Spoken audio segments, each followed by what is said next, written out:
Are we ready, Nora? Yes. Oh, okay, recording has started. Yes. All right.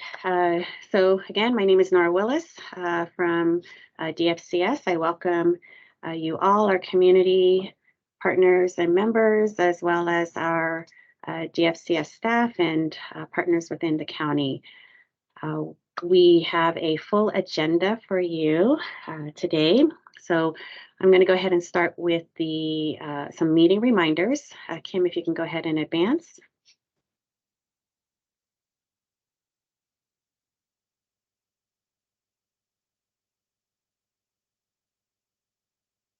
All right, so to avoid background noise, we do ask that you mute your mic unless you're speaking during questions at the end of each presentation. This presentation slide set is currently posted on the Caregiver Supports and Community Information website. The link is in the calendar invite or email that you have received. Just scroll down to the Community Forum section and click on the plus for the presentation materials. There will be a time for questions at the end of each topic.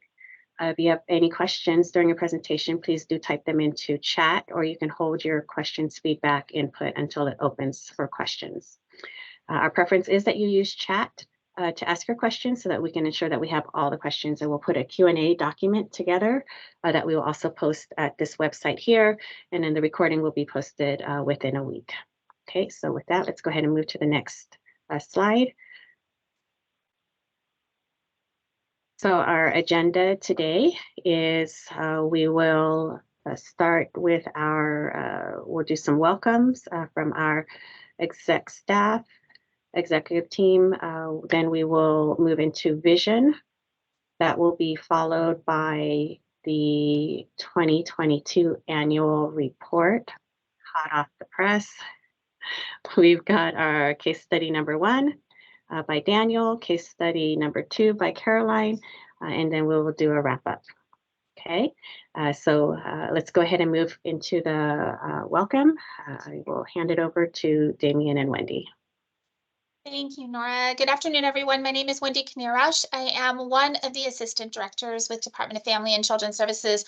I want to thank you all for taking the time to join us today, whether you are staff from Department of Family and Children's Services, whether you are from some of our partner county agencies, whether you are from the CBOs and the community, or whether just a community member. This really is our opportunity to lift up work that we're doing with children and families and demonstrate some of the efforts as we work to support children and families in partnership with all of you as partners, with community, and really making sure that there's empowerment and engagement. I'm really excited to have the presentation of the annual report today, as Nora said, hot off the press, as well as some really amazing case studies today. A thank you to everyone who worked behind the scenes to make this possible today. And with that, I will hand it off to my counterpart, Damien. Good afternoon, everybody. Damian Wright, the other Assistant Director for Department of Family and Children's Services. Definitely appreciate the time that we're in. Not only is today focused on what we've learned in regards to the good work our staff have been able to do with children and families, but also what's in store for us, and really looking to the future as to not only assessing our data, but also looking at good social work practice and making sure that there's opportunity to engage with not only the children and families that we work with, but our community partners as well. So definitely appreciate seeing everybody here today. And with that, I'll kind of jump into the vision that we have as a department. In really looking at child welfare, there's elements of focus that you really need to have. And in that, we're really focused on reduction of entries safely in regards to our prevention work, looking at our time and care and reducing that. So that allows for children that come into care to allow them to get home as soon as possible with safety planning as well as supportive services. And lastly, really figuring out what does permanency look like for our children, especially those that are not able to go home. Do we find alternative forms of placement and permanency settings to allow them to experience permanency, and/or if they emancipate out of foster care or enter into extended foster care, how do we support them in their independent living? So really looking at family healing as a way to support the work that we're really trying to engage in with the communities that we serve. So that's our focus and really what we're looking at. And to do that, there's kind of three components that we would like to really buckle down on.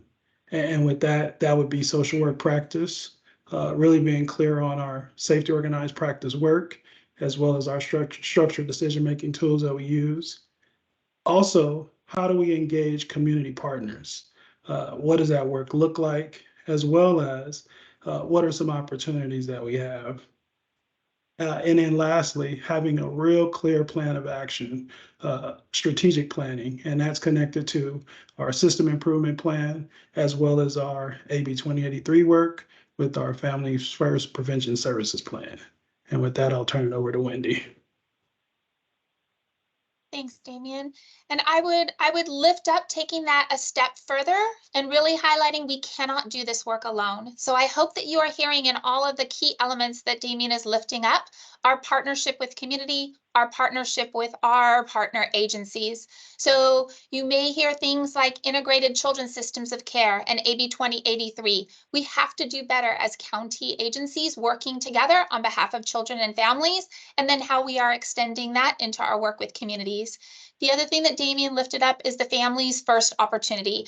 Opportunities for how we do this work with community, how we do this work across a full prevention continuum, going as far upstream as possible for healing and support for children and families, and then making sure that when families come to our attention in child welfare, we're working in an organized fashion to lift up their voices, hear from them, support and engage them, and connect them back to community, so that when there is aftercare, they are back in community supported, and we only see them in the community. With that, I'm going to pause and ask if there's any questions just on the vision before we go to our annual report.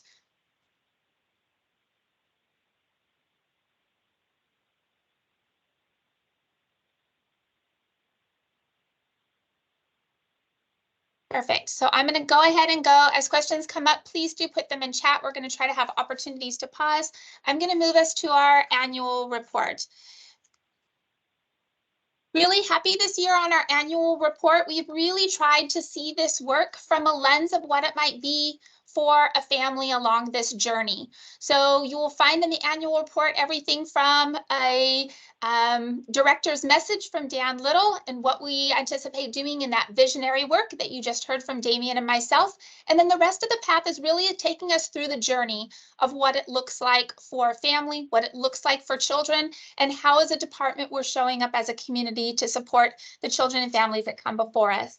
So you will find in this annual report, starting off with the journey of calls to the hotline and what it looks like to be met with someone on the other side of the phone in making sure that there's connection to resources, talking to that mandated reporter or non-mandated reporter, and then starts the journey with those families that come to our attention.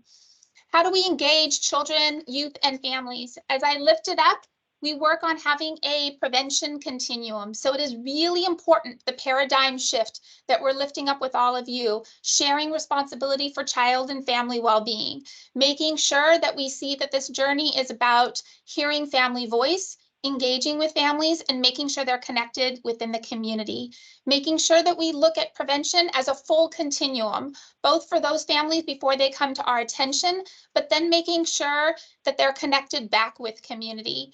You're going to start to see that shift from the way we're partnering with our staff, the way we're partnering with other agencies, the way we're partnering with community. And I hope you see that as you read through this annual report. You'll also find in here really lifting up those tiers of prevention. So you'll hear about 3 tiers. This is going to be core in the work that we're going in with the Families First services, primary, secondary, and tertiary. Primary is going to be community work, getting to families before they come to the attention of child welfare or probation. Secondary is really going to be those children and families when they first come to our attention with emergency response, making sure that they have what they need and are supported. And tertiary are going to be those families that are in our systems right now for child welfare or prevention. How are we supporting them? How are we getting them connected to aftercare? How are we ensuring that they're back connected with community? You're going to read in this annual report a lift up of some of those incredible programs that are happening, and the build out of programs needs to be about focusing on those tiers. So you'll see in the annual report a lift up of our Cultural Brokers program, a program focused in on those different tiers, a way to support families with someone who understands that culture, that can connect them with community resources that are specific for that family. Cultural Brokers is one of those programs that can move at the start of a family, follow through them, enter into aftercare, or go upstream. It's really important as we start to see these programs that we have the ability for those programs to meet families where they are. You're also going to see in this annual report expansions of programs we've had. So you've seen over the last year, we've really worked to expand our differential response pathway. Our differential response pathway is partnerships with community-based organizations that really can make sure families are connected to community. And you'll see with differential response, it goes across that prevention continuum. From differential response that's sitting in community and schools to those that are met at the first door from emergency response to aftercare services, as well as to those kin caregivers that may have children with them and have left the system. So we call them our kin caregivers or post-adoption services or post-guardianship services. How are we meeting families where they are when needs come up for them? You'll also see in our annual report the dramatic decrease of the numbers of kids that are coming into formal care. So you may have heard, you may have seen that our numbers of petitions, the number of children that come into court intervention has dramatically gone down over the last year. We are really working to make sure that although safety is paramount, we are only removing children in cases where safety cannot be mitigated. So in this annual report, you'll see a lot about how we support keeping children safe. What does safety planning look like? How are we partnering around that? You'll read in this annual report that safety plans are made when social workers discover there are concerns, and we're lifting up teaming with families, increasing families' circles of supports, leaning in with families and helping them bridge those relationships so that they can develop their safety plans. When we cannot develop safety plans, we may need to intervene. We may need to have a child removed, but we know that children do best with their families, and that family engagement and hearing families' voice is non-negotiable, and that we need to offer families the tools to solve their own problems. So we are really making sure that when safety concerns have come up, we pause and have those opportunities to team with families safely if we can mitigate safety. If not, then we would have to remove a child. That old proverb, it takes a village to raise a child, strongly applies to child welfare. And it's evident whenever a caregiver needs support, we're teaming around that caregiver or that parent to help them build their circle support to keep kids safe. You'll read about in this annual report more about the CFTs and building that natural support. You will also read about when we do have to intervene, what does it look like with those families? So Damien highlighted earlier about our use of assessment tools. You'll hear about structured decision making, making sure that we're using our assessment tools consistently in practice with social workers to look at safety and then to look at ongoing risk. You also read in this annual report, we're building up our capacity with staff around safety organized practice tools, tools that are a way to engage with family, consistency across all of our teams of social workers, and really recognizing both the cultural and family differences when we're looking at safety and when we're looking at risk. You'll read in here or you'll hear about use of community and the lift up of great programs. So we're building out support for families in the front end to have legal supports like First Call for Families, to have tangible supports like our flexible funds. So if a family needs a car seat or needs a bed, that we're able to provide those needs for families, especially if it would address a safety concern. And then what does it look like to continue to wrap around with those families and support them going forward? It's really important that we're consistent in how we approach families, that we always consider culture, and that we always make sure that our resources and access to those resources is consistent across our continuum. You'll read also and hear about aftercare. So we have increased our support around wraparound services, both for voluntary and for aftercare services. You'll also hear about our partnership with CAC, our Child Abuse Partnership, and the build out of additional resources for families where both sexual abuse and physical abuse has come into question. With that, I'm going to pause and hand to Damien. Thanks for that, Wendy. And what Wendy highlighted is really trying to work with our communities for our families to hopefully not enter care. And if they do enter care, allowing for expedient reunification, and what does it look like to support them after those children return home. In regards to the work that we're doing while families are engaged and potentially children are in care, there's some work that we're establishing in regards to our family engagement practices. And there's a couple of bullet points that I'll read just to kind of highlight a lot of what Wendy's talked about, as well as our direction moving forward. So 1, children do best with their families. We feel that that's paramount. Allowing for children to remain with their families when possible and when safe, as well as allowing for, again, an expedient reunification if there's opportunity to do so, and our alternative permanency placement, but involving their families. Family engagement is non-negotiable, making sure that at all junctures that we're engaging family and making sure that we're allowing for that to happen throughout the continuum.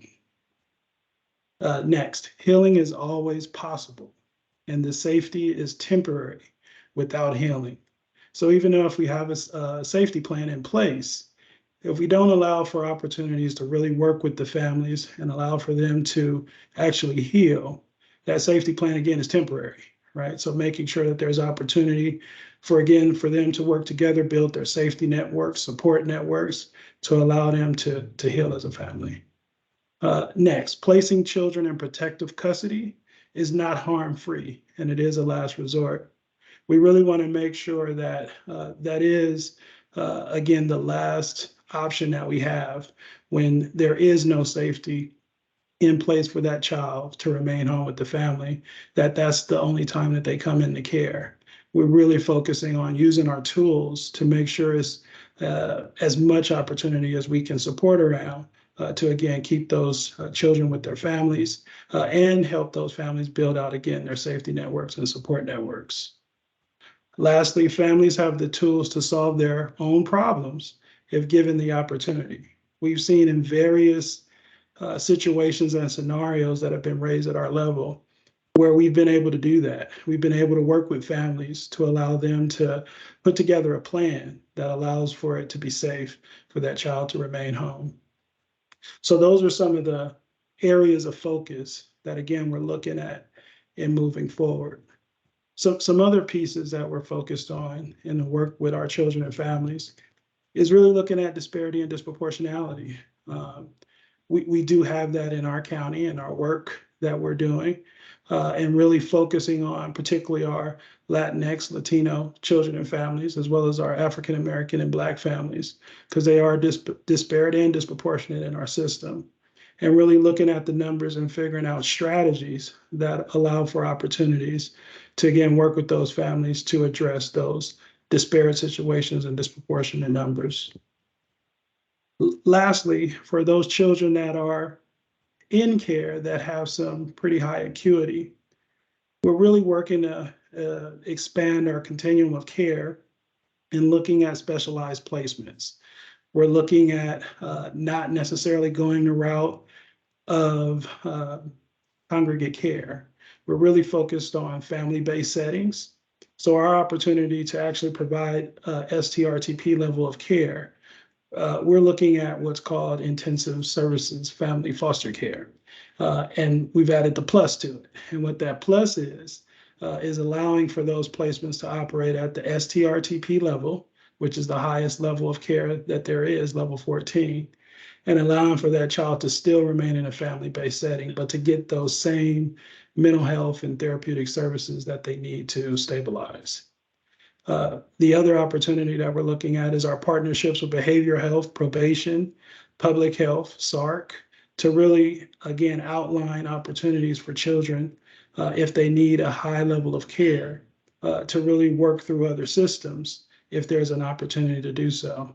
And in some cases, allowing for those other systems to allow for placement of those youth and not having that child come into child welfare system.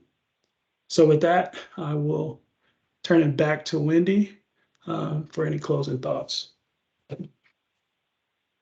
Thanks, Damien. I do see a question in chat, so we'll move to that next. But before I move that, one of the things I want to intentionally call out as well is the focus over this last year in partnership with our racial equity agency leadership team and the work specifically that has been done around DE&I efforts. I really want to highlight the fact that if we want to get the same results, we keep doing the same things. And so there's really been an intentional effort to really both normalize conversations about race and equity with staff, as well as normalizing those conversations with our partners and having focused efforts that are going forward in work with specifically for our county and disproportionality, our Black community on children and families, as well as our Latino children and families. One of the challenges is making sure that we have both training, challenging ourselves in having those conversations, and then challenging ourselves in opportunities to do resources differently,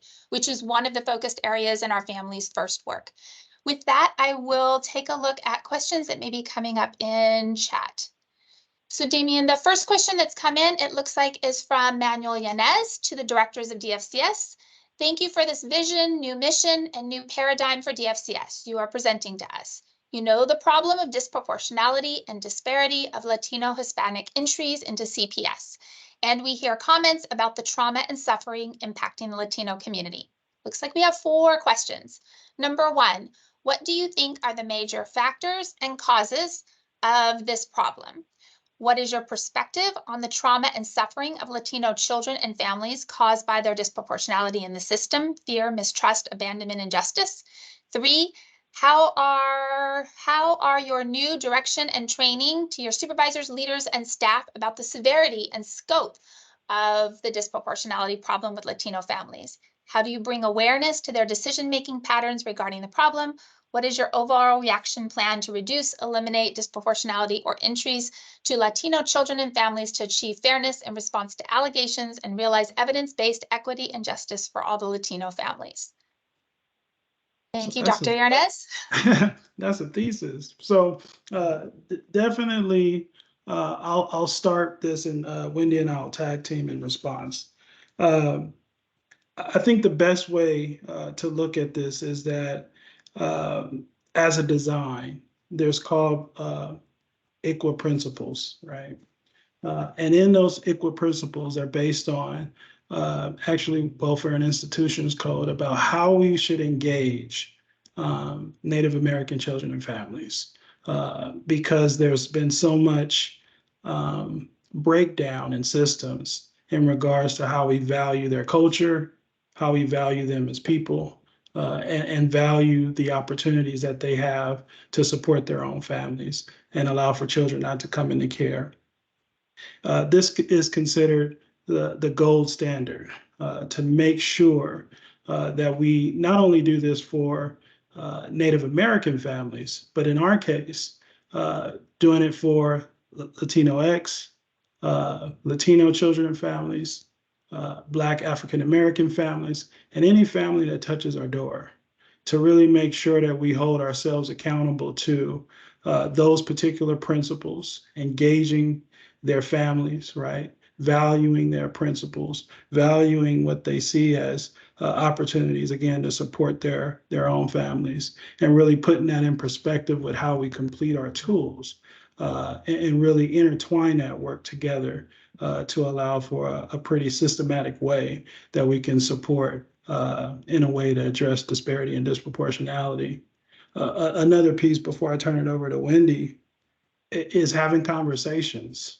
I really think as a department, which we're doing in various ways and getting better at, really having conversations with communities and with the children and families that we serve, and really having simple question and answer type scenarios where we're able to ask, what are opportunities in the work that we do? How can we do this better?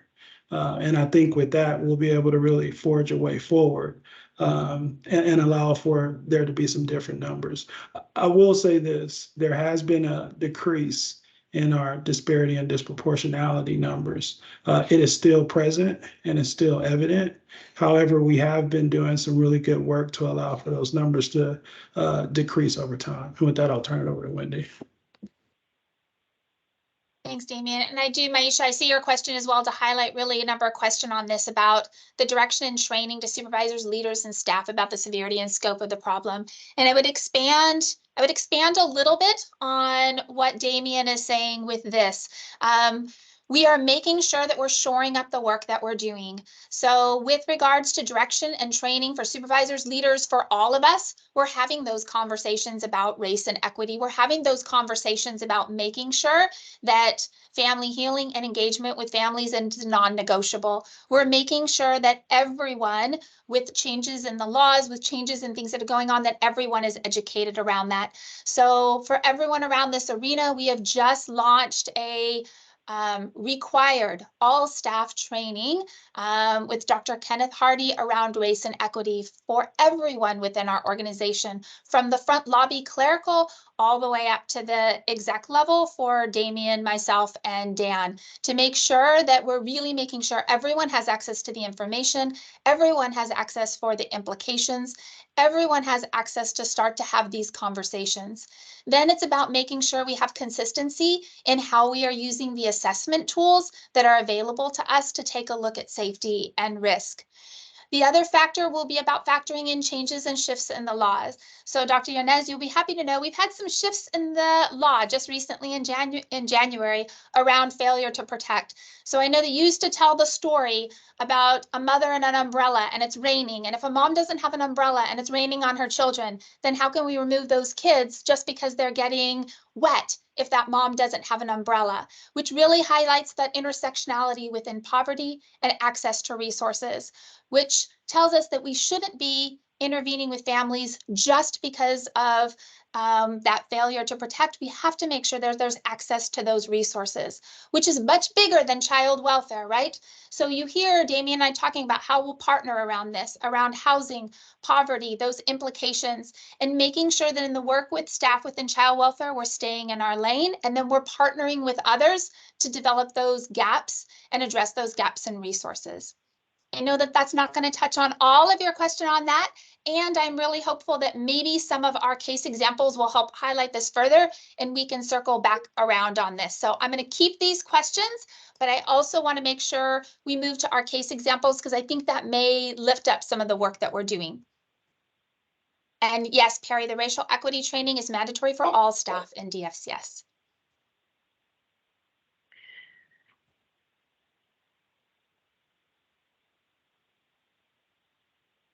All right, so I'm looking at the agenda. I want to make sure definitely that we have enough time for the case studies.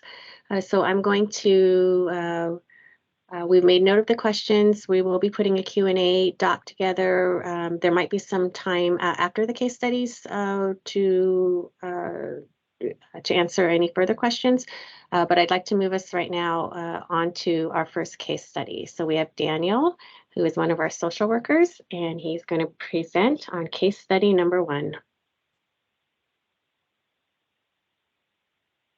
Good afternoon, everybody. First, I want to say thank you for being here. We appreciate it. My name is Daniel, as Nora said. I am one of the social workers in emergency response with the Department of Family and Children's Services. And as reported, hope to touch on some of the questions that have already been mentioned and highlight some of the work that Wendy and Damien reported we've been doing. If I get the next slide, please. So I first wanted to bring this to focus, the child family practice model. A lot of what Wendy and Damien have been talking about is exploration and engagement, the power of family, including the circle of support, healing trauma. Some of the core practice elements that are included in these is inquiry, engagement, self-advocacy, teaming with these families, sharing commitment and accountability, well-being partnerships, those community-based organizations, and discussing recovery and safety with families. And so I just ask that you keep these ideas, these principles, these values in mind as I go through my case study and see how they're applicable throughout. If I could get the next slide, please. So my case study begins with an immediate response referral. And this referral came into me in emergency response, and it reported that there was a newborn mother, and the newborn and the mother, they tested positive for methamphetamine. And so that generates a response from me to go out in the field and to try to problem solve and troubleshoot and address the concerns that are noted. In addition to the positive toxicology for the mother and the newborn, there was also concern in the referral that reported the father was attempting to sell the child, the newborn. Um, it was also reported that the mother and father are homeless. And so after receiving this referral, I reviewed some history just briefly because I wanted to get out in the field and actually begin the work. But in that brief overview of mom's history, I noticed that there was previous drug use. There had been mental health challenges that were unaddressed in the past. And I also seen that there were failed reunification services where children were removed from mom's care, and she had a case plan that she did not follow through with. So um, just this is what is in my mind as I am traveling over to the hospital to make contact with mom and this newborn. Just wanted to give you a little bit of that history. Next slide, please.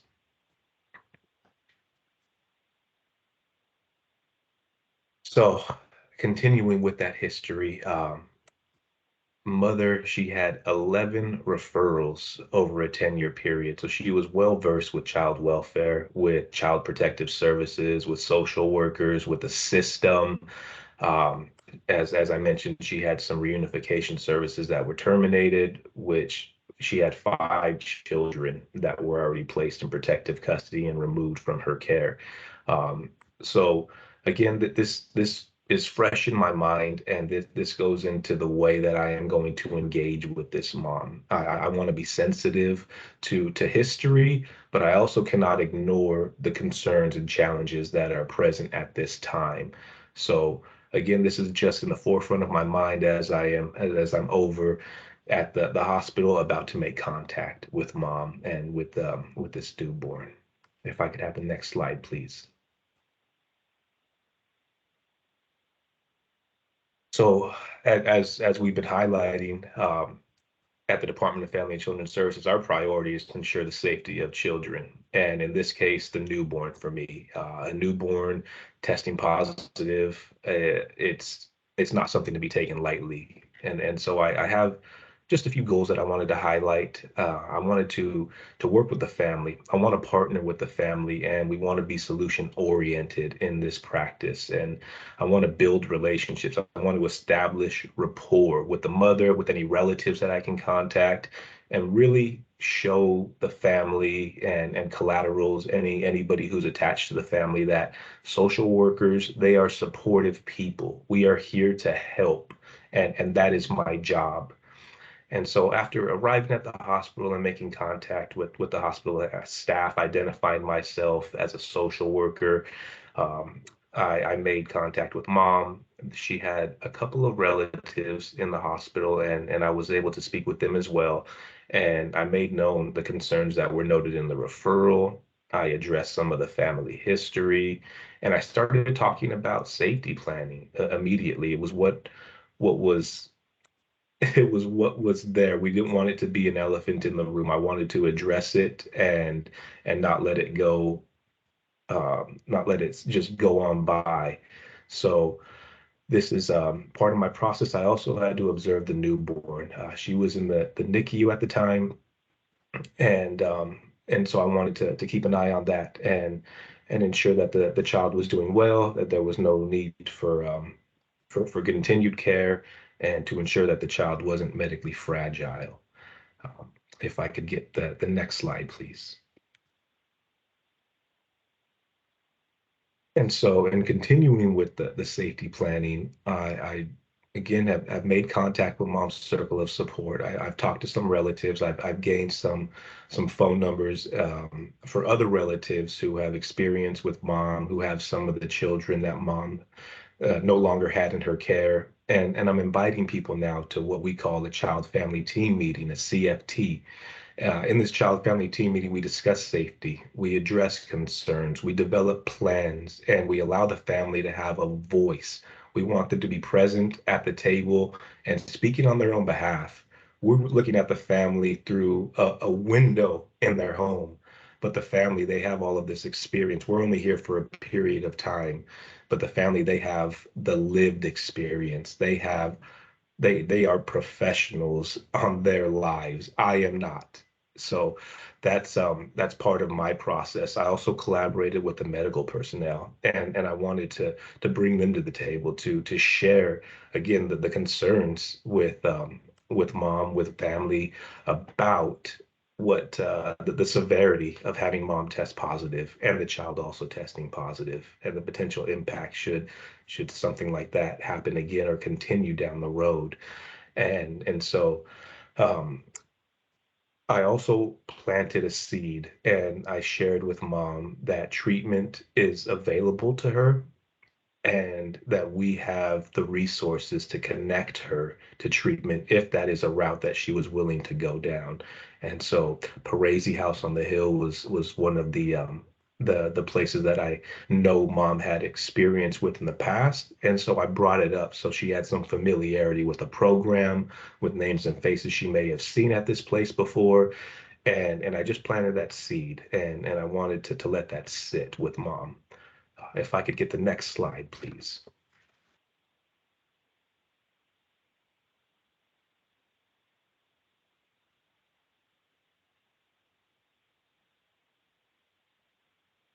May I have the next slide, please?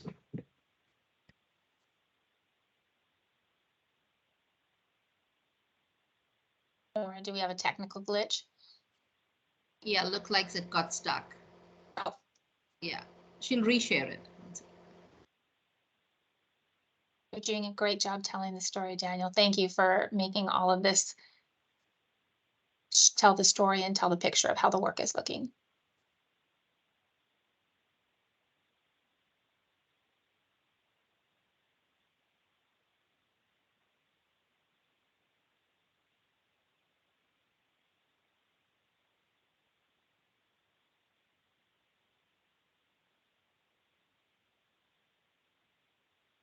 Right, here we are. Thank you so much. So just wanted to highlight a few of the challenges that I came across as I'm discussing safety, as I'm talking about plans moving forward, wanting to bring everybody to the table for a CFT. Mother, she she declined services. She reported to me that she wanted to keep the baby, the infant in her care. Um, and she was unforthcoming with me. She was in denial about the positive toxicology and was just she was backing me off. She was giving me the cold shoulder, and and so I didn't want to turn her off to social workers. I didn't want to press too hard, and so it was at my discretion that I just again wanted to plant a few seeds. It's the first day. Mom's not going anywhere immediately. Baby's still in the NICU. We have a little bit of time to troubleshoot. So I wanted to continue my support. I wanted to maintain and keep in contact with those relatives and those family members who I was able to speak with at the hospital and the ones who I was able to contact via phone. And I wanted to coordinate with the hospital, the medical social worker, the doctor, and the team there regarding discharge date. I wanted to figure out a timeline and how much time I actually had to engage, to put these plans together, to address these safety concerns before mother and child were discharged from the hospital. Um, and I just wanted to briefly touch on the mother versus the relatives' wishes. In this case, the family, as I reported, they had some of the family members, some of the relatives had mother's previous children that were removed, and so they were familiar with mom and this pattern and they wanted the child removed from mom immediately. And mom on the opposite end is saying, no, I'm keeping this child. It doesn't matter that I'm homeless. The positive toxicology was inaccurate, it was false, and this is my baby. I want this child. And so just that tension there. It was just another layer, an additional layer on top of mom being, giving me pushback. She was also giving family members and relatives pushback who had been there for her for so long in the past. May I have the next slide, please?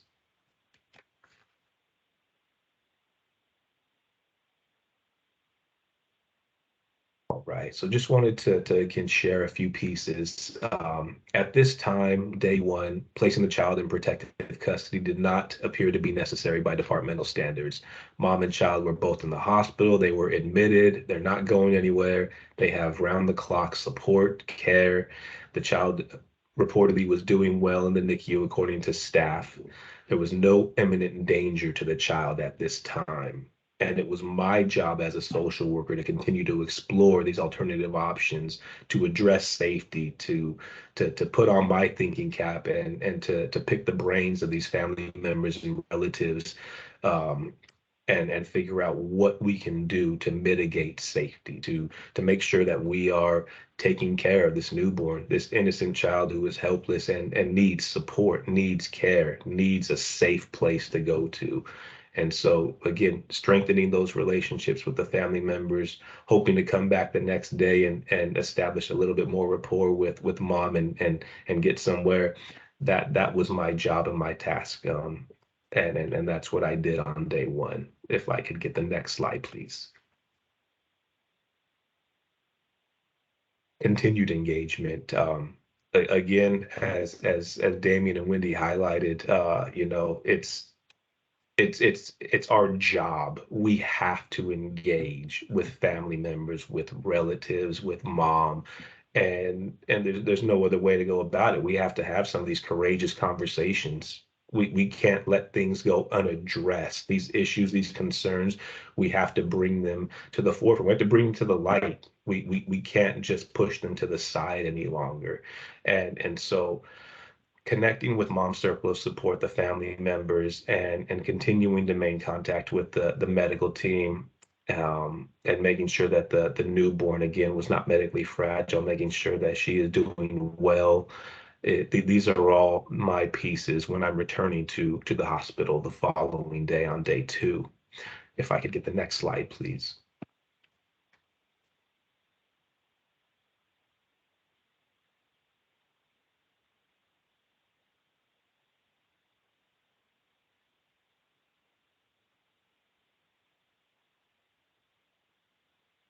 All right, it does appear we're having some technical difficulty. Let me see if this will work. So Kim, go ahead and stop sharing, and I'm going to pull up the PDF instead, and then I'll go ahead and share.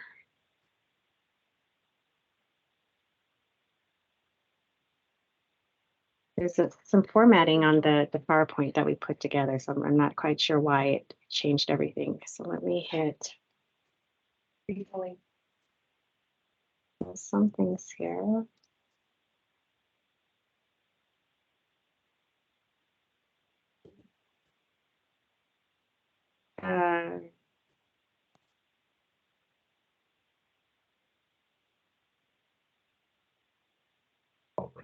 right, looks like Kim is resharing. Okay, let's continue. Daniel. Sounds good. Thank you so much. All right. Just wanted to share some of the challenges that I encountered on day two. The challenges were continuing. Mom was again difficult to engage. At this point, she's no longer in denial, but she is changing her mind about what she would like moving forward. So she's still engaging to the point where she is providing me with input. But it is now changing. It's going from, I want to do this, plan A. Now I'm going with plan B. No, I think plan C is better.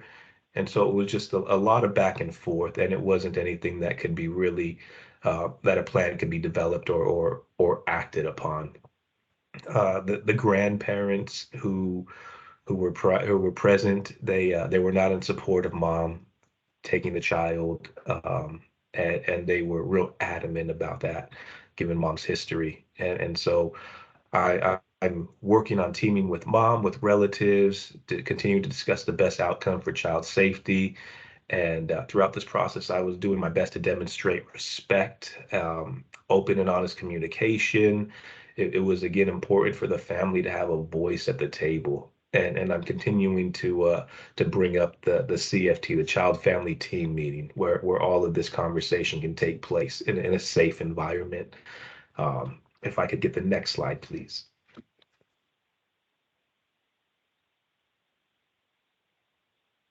The power of the family. The family again, they were vocal. They were present at the hospital a couple of the days that I was there, and they were willing to collaborate with us, with the Department of Family and Children's Services, and they were willing to support mom with getting treatment. But what they did not want was for mom to take this child with her when she was discharged from the hospital.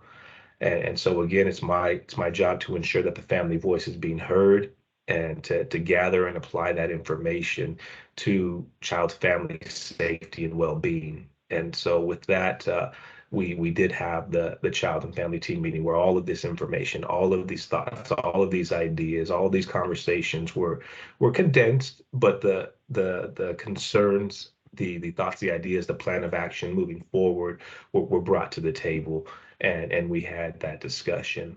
If I could get the next slide, please. So after having the child family team meeting and discussing the safety plan, this is what it looked like when it came in action. The mother agreed during the child and family team meeting to sign a temporary guardianship document where she allowed a relative to take guardianship to care for the child temporarily until mom made contact with House on the Hill for substance use treatment. And so mom had agreed during the meeting to do that. And we were also in discussions about finalizing the plan for discharge tomorrow, what that looked like. Where is mom going to go? Does she need some time? Is she prepared for us to support her with transportation to House on the Hill? That way we can get this process started. And so mom had agreed to attend treatment. Mom had signed this temporary guardianship document allowing a relative to care for the child. And that was our plan moving forward. May I have the next slide, please? Just wanted to highlight real quick the child family team meeting, the participants. The mother was present, the maternal aunt was present, so mom's sister, the grandfather, the grandmother, they were present as well. And as I mentioned, mom, she made these agreements, and so the plan was for her to be discharged the following day, for her to contact and attend treatment, and then allow the aunt to care for the child in the meantime. May I have the next slide, please? As we discuss healing trauma, it was important to, again, for the department to partner with the family and to offer these supports and services. Mom, she may have been familiar with previous treatment programs, but she may not have had the contact information, the resources to transport herself over there. And so again, those are some of the gaps that we as the department come in and attempt to fill. We want to bridge those divides with families and ensure that there are few or no barriers in between them getting the services that they need. I attempted to remain trauma sensitive. And again, given mom's history with mental health, with substance use, with failed reunifications, it was important for me to continue to show mom that I'm here, I'm showing up. Day 1, day 2, day 3, day 4, and I want to work with you. I want to link arms and walk forward in this process with you. I'm not here just to bark orders and tell you what to do. We're having the child family team meeting for conversation where your voice can be heard. And so giving them all of these tools and these opportunities is so very important for healing trauma. Um, and so again, discussing recovery, talking about safety and well-being, these are all parts of that healing process that we like to be a part of. May I have the next slide, please? So day 4, winding this down.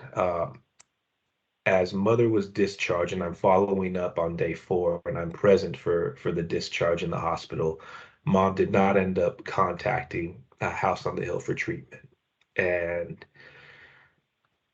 she did not wait around for the newborn to even be discharged. She took off and left the relatives and myself to figure out the discharge for the newborn. And so, although that is unfortunate, it was important that we had a plan in place should something like this happen. And so again, the aunt, she was able to take the child, given that mom had signed that temporary guardianship document, and with the support from the department, the aunt was able to petition family court for emergency guardianship. Um, I like to say that we circumvented a removal and the child remained with caring relatives with their natural circle of support. Um, you know, in in the olden days, that this may have been a removal on day 1, day 2, day 3 even. But in this case, given that the child was not in imminent danger, that she was being looked after by medical staff, and that it was there was no point in time where mom was going to be homeless out on the street with this child. And so um, that's how we prevent children from being statistics and from coming in contact with the system. May I have the next slide, please? So an overview of this investigation. There were 13 interviews conducted over a 4-day period. There was 26 contacts with the mother and collaterals, the others who were important in this case, the medical staff, the treatment programs, the relatives. Um, there was a consultation that I had with my supervisor, with one of the managers, discussing the concerns, the history. And so I'm just bringing more players into the game from the department to help if I'm missing anything, and to continue to guide the conversations and the steps moving forward. When we coordinated the child and family team meeting, we gave the family and the mom the opportunity to share what their plans were, what their ideas were moving forward. And again, in the end, we prevented a child from becoming a statistic, from coming in contact with the system. And so, it's important. This referral was important for me, I think, to share with you all, because it highlights so much of what Wendy and Damien were talking about earlier. With this extra work, with this continued effort, with my coming back and showing up over and over and over again, and letting the family and mom know that I'm there. I'm here to support. I'm with you guys in this process. I'm not telling you what to do. It was helpful for the engagement. It was helpful for trying to heal that trauma. Uh, to this day, I still get text messages from the family members and relatives. I just had one at the end of the year, saying happy holidays. Thank you so much for all you're doing. Merry Christmas. And for me, that's a little boost. It shows me that we had an impact on this family, and it didn't appear to be a negative one. So I'm appreciative and I'm thankful, and I believe with that we will move into any questions. You did an incredible job, Daniel. You are getting a lot of kudos and a lot of shout outs in chat right now about how you have demonstrated the child and family practice model, that you are a complete role model and an example of engaging any allegation of maltreatment. mistrust about the mother, and the attitude, principles, and understanding of experience, and a professional expert helping in healing and support. We need you as a trainer and a team leader to implement your vision. Thank you, thank you. Write and share your experience. A nice work to you. Excellent work, Daniel. Thank you for your service. Thank you, Daniel, for doing exactly what we needed. It's not enough for just Damien and I to talk. Really, you made this come to life in this example and the way you're working on stuff. Again, excellent work, Daniel. So huge appreciation, Daniel, both for how you presented today, as well as I know you did incredible work with this family. So I appreciate you illustrating to everyone how this work could look and the importance of putting into action these efforts. And with that, we are going to get another, some questions. Elizabeth, go ahead. Sorry, we needed to pause for some questions. Thank you, Daniel. Amazing work. I'm curious regarding the child and family practice model. What kind of efforts did you, what kind of effort did you put into really absorbing that practice model?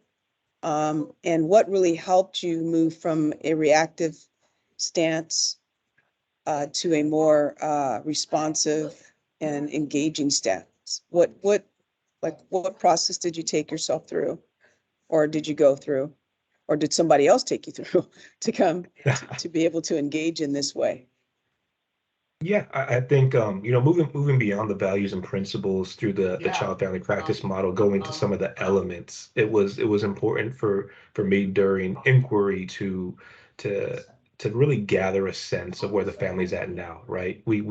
I have historical information on mom and some of the previous children, but I don't have right now. And so discussing that with mom, with family, allowing them the opportunity to be advocates for themselves, and to share what their thoughts, ideas, and plans were, really helped me with my teaming and that aspect. So partnering with them, one thing that I find so very beneficial for myself, when in this case, when mom was very difficult to engage, it was so very helpful for me to put the focus and the spotlight back on the child, on this newborn. We may disagree about everything else, about what we're doing, about plan A, B, or C, but it's very unlikely that we're going to disagree that this child needs to be safe, that this child's life matters, and that we have to be focused on the best interests of this child. And so that's one piece that I usually go back to, and it helps in that sharing of commitment and accountability. We're both on the same page when it comes to that. So we're going to move forward with that in mind, and that is our focus, that is our priority, and that just kind of spews over into everything else. I hope I answered your question.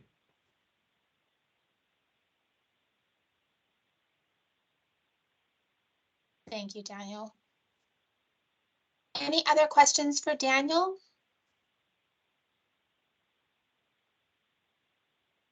I think one thing, Wendy, before we get on to the next presenter, is just for Daniel's presentation. I think allowing everybody to really see in action how we can be really real with families and just understand the backdrop and context of our assessment and the importance of our accountability to not only making sure children are safe, but also making sure that families can stay intact, right? And so making sure we hold both of those at the same time, which Daniel clearly showed, is definitely an opportunity that we have with mostly all of our families. So definitely kudos to the presentation, and thanks for sharing. Well stated, Damien.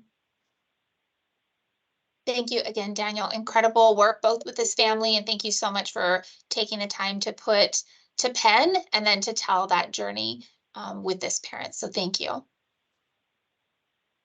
All right, so with that, let's go ahead and move to our second case study. So Caroline, you're on. Good afternoon, everyone. My name is Caroline Messaniai Pomele, and I am a social worker as well at DFCS. I am a social worker in the safety and well-being unit, and I just want to say thank you for the opportunity to be here. I'm nervous and excited, but we're going to go with the flow. So in Daniel's presentation, he shared about the core values and the principles that are at the heart of the work that we do as social workers. So today, I want to go ahead and share about a family who I've had the privilege and the honor to work with, to be a part of their journey. This family's journey was difficult and challenging. They were on a road to healing, with the main goal in mind was to reunify. And so the DFCS's goal is always to keep children with their families, right? Is to make sure that they stay with their natural supports. So I'm gonna go ahead and share about this family. Next slide, please. I'm gonna go ahead and share about some background on this family. This family did have a history of domestic violence. The mother was a registered nurse and had about a 10-year career in this field. So was very intellectual, very knowledgeable.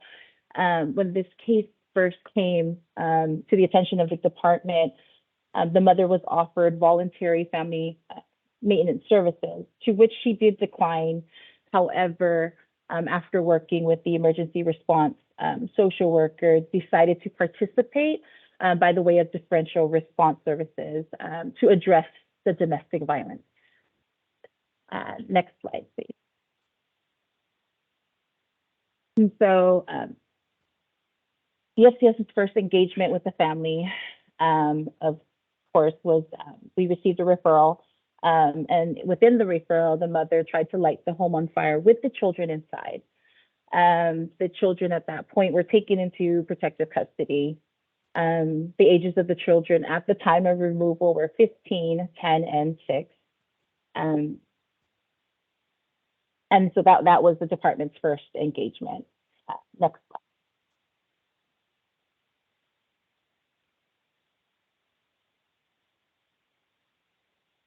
So my first interaction and engagement with the family, the children were out of the home in foster care. And my job basically is to support the family in reunifying. And what that means is the children are out of the home. The parents are given case plan services, court-ordered case plan services in order to reunify. So there are case plans that they need to do, individual therapy, attend NAAA meetings, substance abuse services. And then those case plan services are really tailored to the parents, to the family. So that way they can progress and work their way to gain custody of their children. In family reunification, we also talk about concurrent planning, meaning if the children do not return back to mom and dad, what is the permanent plan? What does that look like? And that could look like legal guardianship, adoption. Also, as parents are trying to reunify, talk about visitation. The children that I worked with were very bonded to the mother. Throughout the life of this case, the father was not really involved. His whereabouts were either unknown or he was incarcerated. I'll talk about placement of the children in the next slide. But in family reunification, when a family is under a plan of family reunification, we are given 6 months period to assess the family's progress, to see where the family is. Have they shown have they taken the steps to mitigate the concerns of why they even came into our department, right? Every 6 months, it was my duty to, work with the family on their case plan services, recommend whether the children could return home safely or continue family reunification services. Next slide. So my main goal working with the family, when the children, when I was assigned to this case, the children initially were placed in the maternal grandmother's care. One of the children was nonverbal autistic, 6-year-old. because of his high needs, grandma was not able to meet his needs. Therefore, the child was removed from grandma's home and returned back to the Keiki Center. I know there were challenges of trying to place that 6-year-old child just because of his high needs. But thankfully, we were able to find an out of county placement, SFA home, family, foster family agency, to where the kids, the nonverbal autistic child can be placed, while the other 2 children were still in placement with maternal grandmother.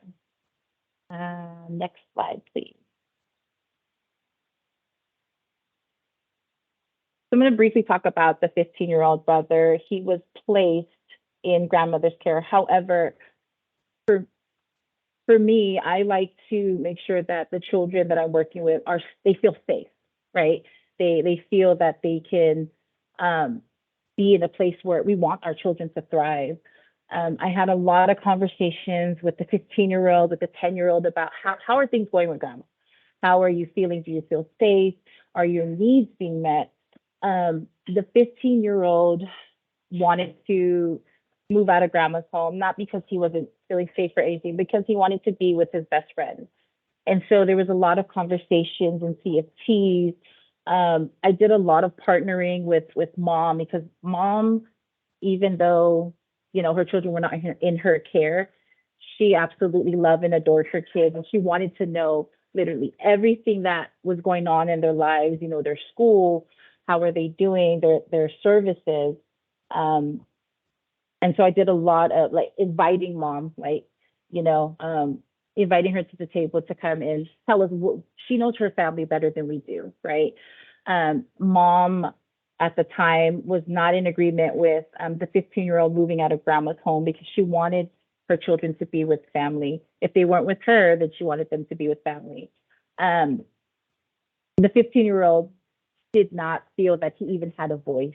And so I had sat down with mom, sat down with the 15-year-old, and kind of just was that mediator, just sat down and listened to them and allowed the 15-year-old to just have a voice and talk with him why he wanted to move out of grandma's home, and just really understand, making mom understand, you know, that this is what her son wanted, and just you know, just being the middle ground. So eventually we had a CFT, a child and family team meeting, to talk about the placement of the 15-year-old, and he felt safest. And, you know, teenagers, they want to be with their friends, right? He felt more comfortable being with his best friend.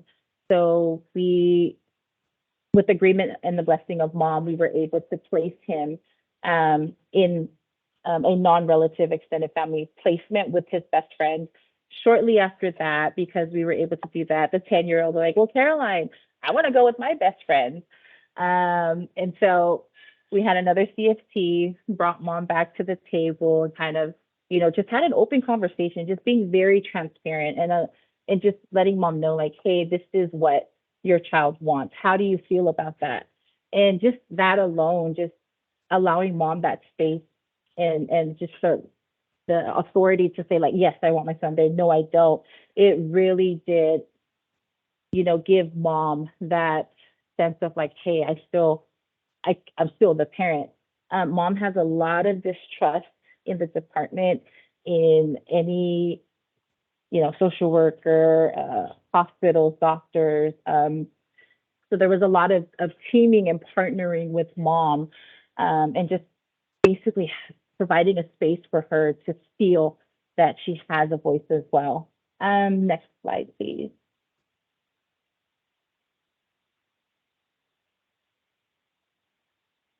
The power of family.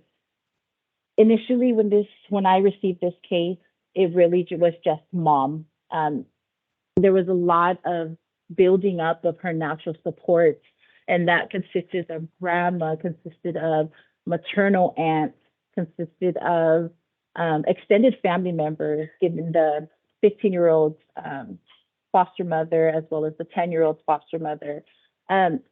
In mom, because of the severe mental health and the substance use, mom was wasn't really in a place where we could have like conversations with her. She was just always on the defense. And so I would try to come from a place where, okay, you tell me what you would like, mom. You tell me like how you see this going. So there was a lot of transparency, consistent communication. Mom was a huge advocate for her children in regards to their education, their placement, the safety of her 6-year-old autistic, nonverbal autistic child. And I built upon those strengths. You know, mom advocating. I was right there beside her when she was in IEP meetings. Like, no, this is what mom wants. This is what she needs. Just really building rapport and a relationship with the mother mainly, because she had a lot of distrust in the department. And so I for me as a social worker, I was just trying to come from a place of just understanding and just allowing mom to be mom, you know, allowing her to be herself in meetings, whether she was, you know, having hallucinations or saying things that did not make sense. I just allowed her to be herself. There was a lot of teaming and partnering with the family. The family went from just mom to now mom having natural supports and the former foster parents of the 15-year-old and the 10-year-old, maternal aunt, maternal grandmother, and extended family members, and also facilitating meetings virtually and in person. During I received this case during the pandemic, and I'm a type of person where like it's all or nothing for me. So I'm gonna go out there and support my kids and my family the best that I know how. Even through the pandemic, I would tell mom, like, I'll meet you wherever you want. We can be in an outdoor space, you know, and mom would call me given 10 to 15 times throughout the week, just concerned about her children, wanting to get updates, you know, just feeling very overwhelmed with services. And so that's when I would pull in her family, you know, formal and natural support. Next slide, please. So again, the circle of support. Myself and my amazing supervisor, Elizabeth Tapia, and program manager, Minerva Beltra Gonzalez, did a lot of teaming with the mother on building her natural support. And for me, it's about transparency. It's about meeting the parent at the table and, you know, just being open and honest, consistent in communication, as we heard, you know, just engaging with the family. We had over 20 child and family team meetings, because anytime the mother was concerned or there's something wrong with visitation, she's like, Caroline, I need a CFT.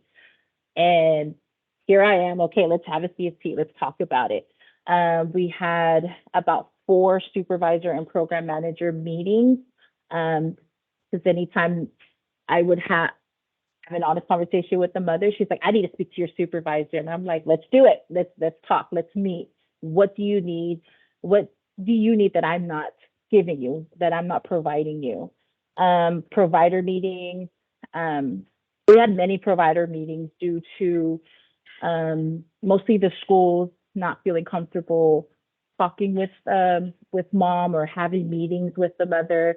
And so with those particular meetings with any providers, I would just invite myself and like, hey, I'm going to be there to support you. I want to be able to make sure that your voice is being heard in these meetings. So there was a lot of partnering with mom. Next slide, please.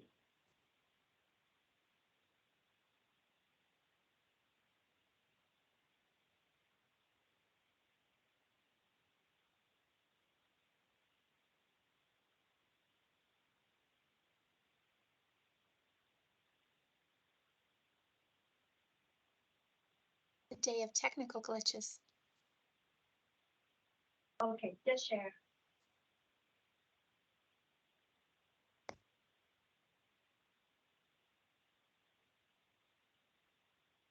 I probably, you've heard me talk about many strengths, but I went ahead and I'm going to talk about the strengths for the department. A lot of acknowledging, a lot of just addressing mom's concerns, tailoring her case plan to meet her needs. At the time that mom and I were partnering together, she was living in Santa Cruz County. Her case for dependency cases is in Santa Clara County. Mom was, for her drug testing, she would have to come from Santa Cruz County all the way to Santa Clara County. And of course, that's difficult. So I would support mom in, trying to find drug testing sites in Santa Cruz County. So there was a lot of partnering between counties, involving mom natural supports, which consisted of maternal grandmother, maternal aunt, and the children's foster parents. Consistent communication, again, partnering with the mother. Education was very important to the mother, so I tried to make myself available. Now, visitation was a little difficult because mom would have to come from Santa Cruz to, San Jose, and so that was a little difficult for mom. And so just being creative, having visitation in the community that was close to mom, in Santa Cruz County, or supporting mom by asking natural supports to transport mom down to San Jose. There's a lot of partnering with the family.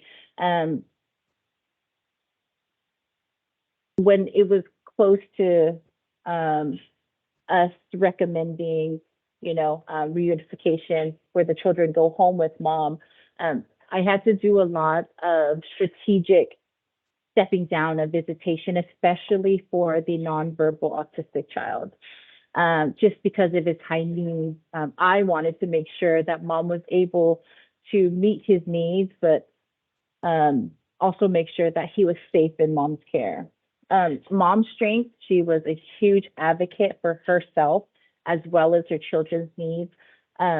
She was consistently engaging in her services, showed up to visit, participated in her children's educational and IEP meetings. Next slide, please.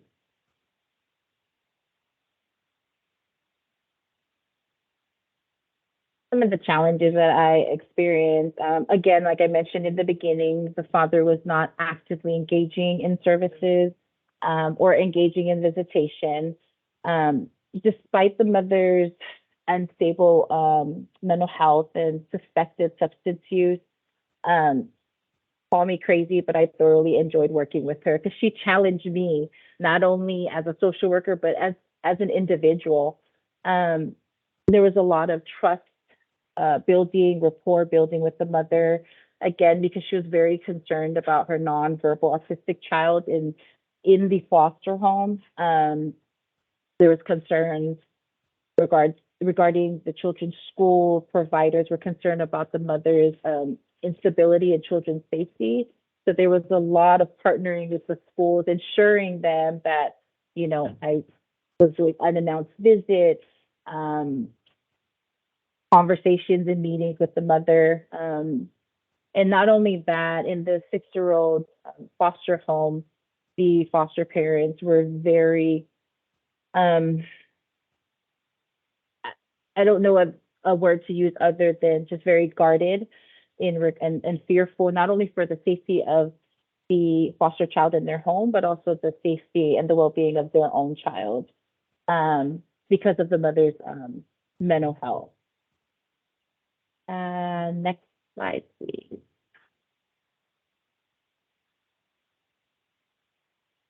Again, there was a lot of strengthening the family, the mother's natural supports. We went from just mom being her own team to now having, her own family, as well as the non-extended foster parents that, her children were placed with. Again, countless meetings and CFTs to strengthen mom's natural supports, because at the end of the day, we're going to walk away. And I wanted to be able to make sure that mom was going to be able to stand on her own 2 feet and to call upon people that she's been working with throughout the life of this case. I did a lot of safety planning and putting supports in place for the mother. I referred her to the FUPS program, the Family Unification Program. And at the time that the children, were expected to go home, we were able to transfer that case, that FUPS program housing to Santa Cruz County. Next slide, please.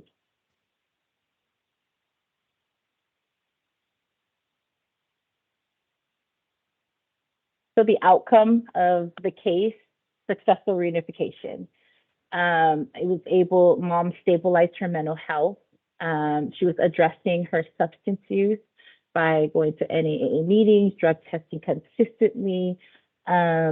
Mom, because she was an educated RN and very intellectual, she initiated and took it upon herself to educate herself by taking parenting classes. Not only parenting classes that the department was asking her to take, but she was going out there and just kind of educating herself on how do I deal with teenagers? How do I deal with a nonverbal autistic child?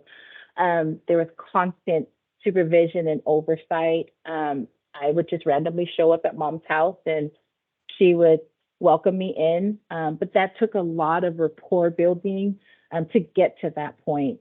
By the end of this, the reunification, Mom has stable housing. She has extended support. For the 15-year-old child, I am still working with him today. He is 19 now and participating in extended foster care. He had the option to go on to the non-minor dependent unit, but he decided, he's like, no, Caroline, you're my favorite social worker. I'm going to stay with you. So I was like, great, I love it. And this goes to show that despite the challenges that this family faced and the journey that they were on, with natural supports in place, any parent is able to reunify successfully. So that's the story of this family. And I don't know if anybody has any questions, but that's all I got for you guys. Great job, Caroline. You are also getting a lot of kudos in chat, a lot of hearts and claps for you as well. So there are, Liz, if you want to, I saw you had a question. Do you want to go first before I get to chat? All right. So I'm going to lift up a couple of great questions that came up in chat that should be during this Q&A. So the first one is from Maisha, who lifts up, what are the checks and balances in place when these best practices aren't adhered to when engaging with families? Does Santa Clara County DFCS have the capacity to allow workers to go the extra mile with families? And what will be the restructure with the existing service model? We need more workers like Daniel and Caroline who meet families where they are. Here, Maisha, agree. So a couple different things that I would lift up on this, and I'll lean on Damien as well. I would say that absolutely, we are setting up checks and balances to make sure that we can support workers around this. So some of this has been some restructuring in moving team members where the work is occurring. So just in this last year, we have moved many of our team members to the front end in emergency response so that there is the staffing levels there to be able to be responsive to those referrals and to be able to connect with community. And as fewer children have come into care, reasonable caseloads that would allow someone like Caroline and Daniel to have the time with those families to be able to support them. We're also setting up efforts to be able to do CQI and making sure when we're doing training, we're offering coaching and support and really challenging ourselves in the way that we're supporting team members on this. Damien, would you want to say more on that? Definitely. So as Wendy stated, we've been afforded the opportunity to add additional staff. And so on my end of the house, we've actually been able to add child and family team meeting facilitators. So that allows for a little bit more flexibility in getting CFTs done, as well as supporting families when there's other needs in regards to setting up that process. As well as we've also shored up some other supportive services that we're going to be able to provide support to the social workers, whether it's looking at some of our higher acuity youth and supporting around crisis support plans and some navigation around some of the services for those youth, or whether it's even in relation to some of our other youth that have some special needs that require some additional support. We've added some additional staff to do that. So definitely we understand the question. And I would also lean on, we're looking at partnership with some of our community partners here on the phone call today, or the Zoom, Teams, whatever it is today, to really look at how there can be some supportive processes placed in that continuum and are in prevention work that can allow for some of these things to offload to the community to support these families. I think Perla actually talked about some of the community health workers out there that we can partner with around some of these families' needs. So definitely looking at internal resources as well as external partnerships to support our social workers in the work with children and families. Thanks, Damien. And we'll just build on that transparency and process. So those CFTs that have been talked about, really circles of support with families. Families are bringing in more faith-based organizations, more community-based organizations. And so there's transparency and process in what's happening with families. Hillary responded in chat, just really lifting up. So many social workers are stepping up and going that extra mile, and that's been pretty inspiring. Amber, acknowledging your question, any tips on how you manage this family along with the rest of your caseload? So really, Daniel or Caroline, a question for you. Anything about how you manage this?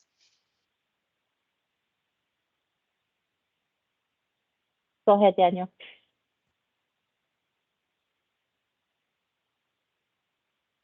Yeah, I'll just share briefly. I think Wendy and Damien, I don't recall who touched on it, but bringing more workers to the front end to emergency response where I'm at has been really helpful.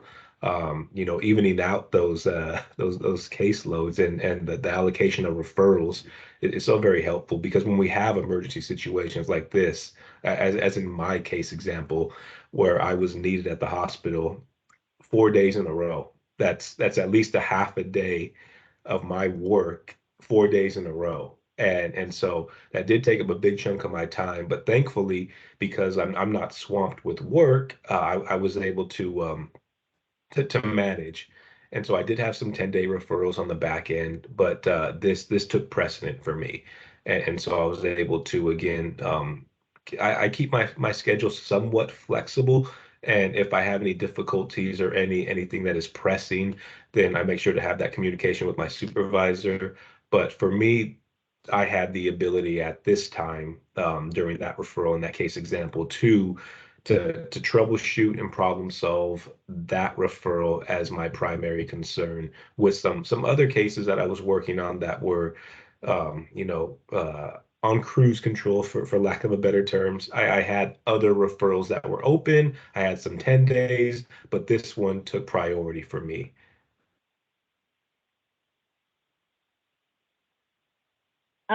For me, I try to prioritize my cases that need my immediate attention, and just time management. I use supervision a lot. My supervisor can vouch. But I think probably the most important thing for me that my supervisor highlights is self-care. I'm no good to my family and my kiddos if I'm not okay, if Caroline is not at her 120%.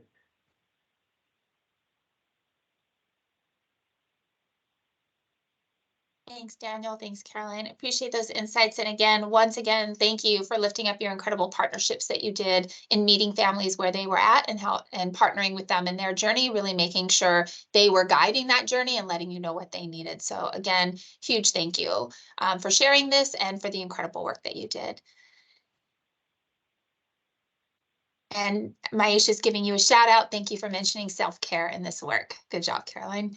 So if there are no other questions on this, Liz, I see your question, allowing more time for social workers to have effective engagement. Less can often produce more. Agree. So with that, I'm going to go ahead and move us to Nora. You're going to wrap up for us on kind of some tangible next steps, and then Damien's going to lead us in a closure. All right. Great presentations. I think they did a wonderful job, and we hope y'all enjoyed hearing about the work in DFCS. So giving you some dates coming up, we will have our next quarterly community forum on April 11th. So you'll see, as we get maybe a month before, you'll see the registration link for that. The next Continuum of Learning, which is every 6 months, will be on August 30th. We will be sending out notification when the recording is ready, and a survey, because we'd like to hear your thoughts on how we can, what went well and what we can improve for next time. And then we also have a link here because you can always ask any questions to the DFCS director's office. They do go to the execs, whatever you would like to include. Okay, so that's all my housekeeping. So execs, you can go ahead and end us. Thanks, Nora. I definitely want to thank everybody that was able to join today and whoever's going to be able to watch at a later date. This particular continuum of learning allowed us to really look at not just a bunch of things that we've been dealing with as a department and really trying to set a particular pace as to what work we're going to focus in on. How are we going to look as a department? How are we going to engage families? How are we going to work with our communities? And really putting a foot in the ground in regards to making sure that we do 4 things that I'll talk about in just a second. The other piece is I really do want to recognize the staff that presented today. I think they gave us really bright examples. I'm over here smiling because it's really good work. And I think it's not an anomaly, right? I think all of our social workers do really good work, our staff, our supervisors, our managers. And I think we were just able to highlight a few stories here today. So definitely in looking at the work that we're going to settle in on, I'm going to circle us back to principles. And these are 4 principles that I think we showed that we're able to accomplish as a department, and we're going to continue to focus in on. That first principle is children have the right to their families and communities.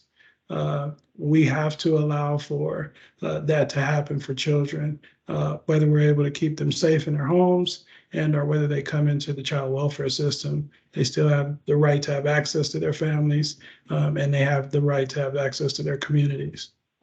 The second principle, really looking at active efforts to preserve and reunify families, really making it a goal of ours to really focus in on the work and not just do reasonable efforts, but do active efforts, which is actually a legal term. And it heightens the amount of work and what we're trying to accomplish. And it was actually showed here today in both our examples of case presentations. That third principle is valuing inclusive and diverse cultural practices.